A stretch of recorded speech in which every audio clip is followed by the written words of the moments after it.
What is up, guys? It is AJ from MMA Experts, and this is the UFC 257 weigh-in recap, full card predictions, and the updated betting odds. First fight of the night, 13-1, Amir AlBazi takes on Zhalgas Zhalgas. AlBazi looked good inside of the UFC. He won his first fight in the Octagon. That was against Malcolm Gordon. He won that fight first round. Now, his opponent, Zhalgas Zhalgas, coming off a loss to Raivan Paiva. Paiva actually ranked as a top contender in the UFC flyweight division. Both fighters had very good careers outside of the UFC. Both fought some stiff competition. In this matchup, though, I do like Amir AlBazi, probably to grind out a decision win here. I feel he might have a slight edge as far as the grappling goes. Now, let me quickly pull up the betting odds for this matchups for you guys. Minus 105 is AlBazi, minus 115 is Zhalgas. It's pick'ems for this fight, and I am going to be riding with Amir AlBazi to get the win here, and it's definitely a competitive matchup, and I am excited to see it. Both fighters make weight without issue. Wasn't that case for the entire card, but these guys were on point. Got to give them the respect. Now, next fight of the night, Movsar Evloev takes on Nick Lentz. The Carney's been around forever, that being Nick Lentz. Movsar Evloev, 13-0, up-and-coming prospect. Looked very good against Mike Grundy in his last fight. Nick Lentz was actually originally scheduled to fight Grundy. Evloev comes in on short notice. He's going to get the win here. I think Evloev probably wins a dominant unanimous decision over the very game Nick Lentz. Both fighters catch weight 150. Betting odds for this fight right here. Let me quickly get them for you guys.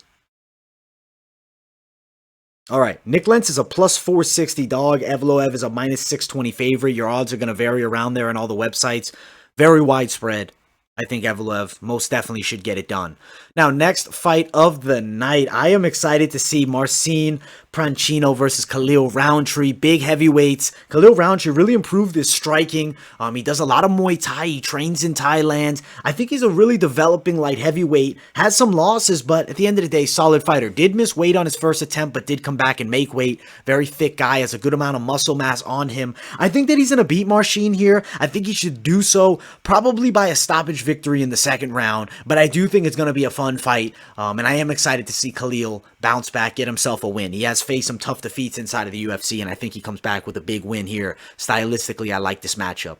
Now, next fight of the night, Sara McMann and Juliana Pena. I mean, when you look at this fight, these girls have both been around the UFC for a fairly long time now.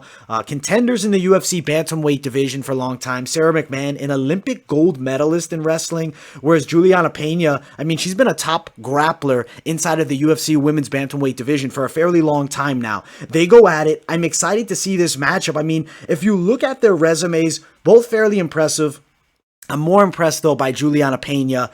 Sara McMann does have some tough defeats throughout her career, but at the end of the day, good matchup. I think De Randamie, who just beat Juliana Pena, I think Juliana Pena, after losing to De Randamie in that fight, is going to come back better, come back dominant, and I think she beats Sara McMann here, probably by a hard-fought decision.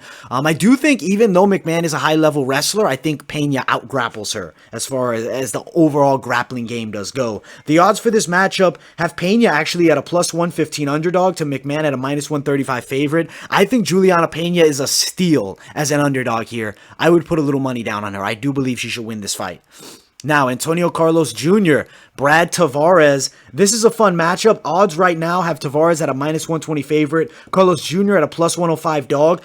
I have a tricky time picking between these guys. I mean, stylistically, it's grappler versus striker, but both guys are fairly well-versed everywhere. Shoeface Antonio Carlos Jr. was the winner of the Ultimate Fighter Brazil some years ago. I think this is a good matchup versus Brad Tavares here. I want to quickly pull up both of their last bouts.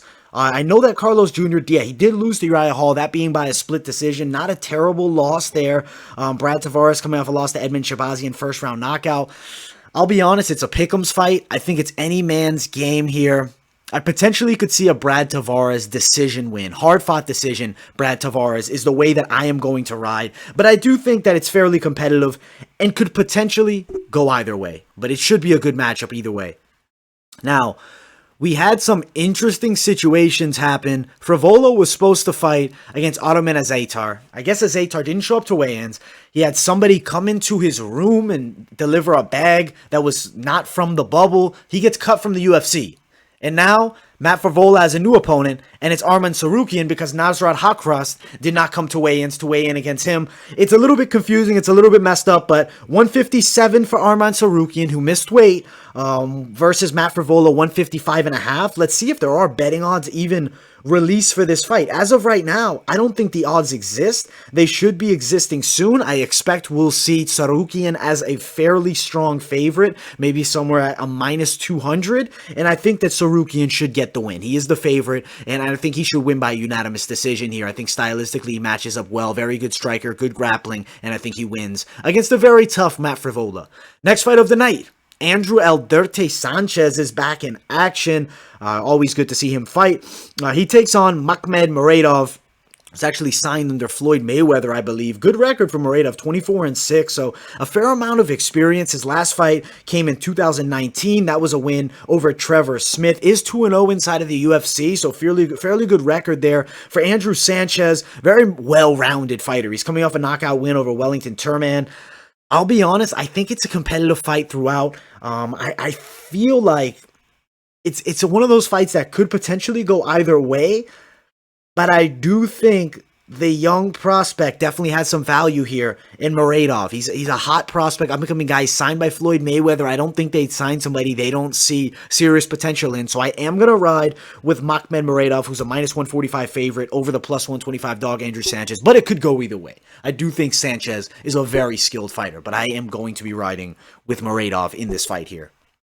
Now, the next fight of the night, Marina Rodriguez bounces back to take on Amanda Hebas. I like Amanda Hebas a lot. She is a pretty big favorite, minus 320 to Marina Rodriguez at a plus 260. I do want to pull up Rodriguez. Her last fight, I believe it was a pretty high-level fight. Off the top of my head, I believe it was Carla Esparza that just beat her. Yes, it was. Split decision. She has 1 loss as a pro. She has 2 draws in the UFC also, which isn't the best look. I think as far as the grappling goes, Hebas exposes her on the ground and taps her out within 2 rounds. I am riding submission win for Amanda Hebas, the very serious favorite in this matchup. As far as weight goes, they both made weight without issue, 116 each. Good to see. Happy we didn't have any more issues on the card because we did have some disappointing cancellations. Now, Joanne, JoJo, Calderwood, Jessica I. Interesting fight between these two girls. Both are a little bit at crossroads. I believe I, coming off that loss, disappointing loss to Cynthia Calvillo. Her opponent here, Joanne Calderwood, very skilled, but did lose to Jennifer Maia. She was a number 1 contender, and then Jennifer Maia pulled off the upset win over her. And granted, Jennifer Maia proved to be a pretty solid fighter. I mean, she gave, Valentina Shevchenko a very difficult test in that fight on the ground, especially. Was able to hold her down. I was very impressed. And I'm not that surprised that we saw Joanne Calderwood lose that fight, especially after seeing Maia now.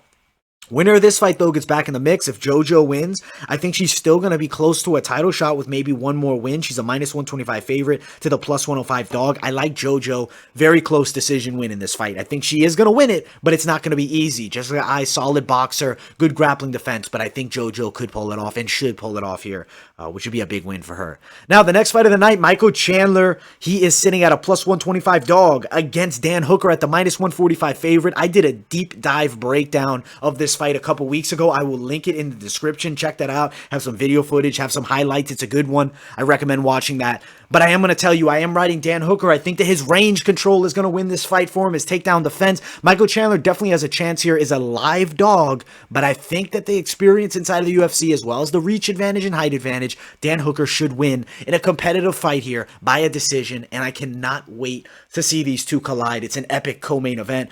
Both fighters made weight, of course. They're very professional, very high level.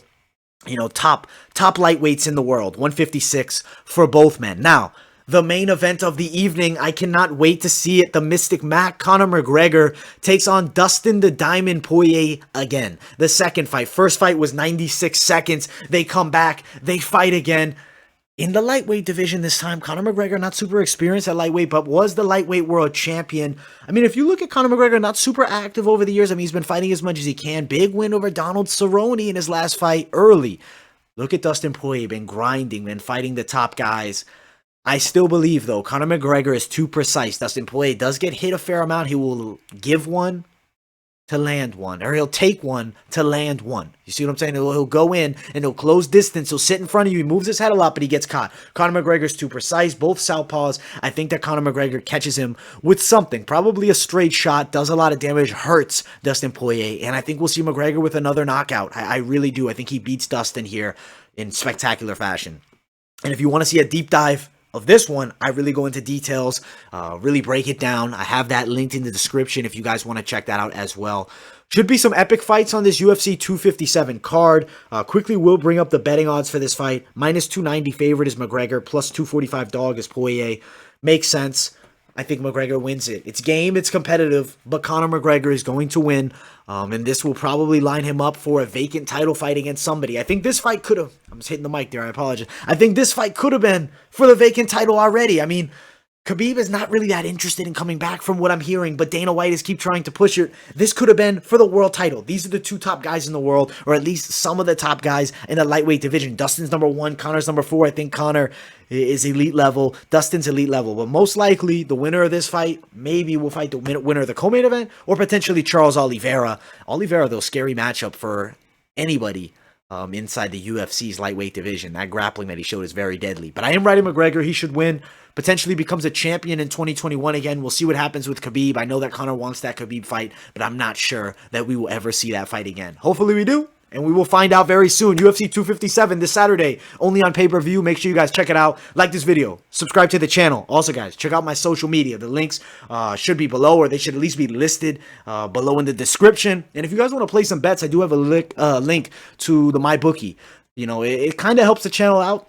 It gives me a little credit on there. Nothing crazy. If you guys don't want to do it, you don't have to do it. But if you do, check it out. Link in the description. Thank you all so much for watching. Gamble responsibly. Like, subscribe, turn on those post notifications. And I will see you all in the next video.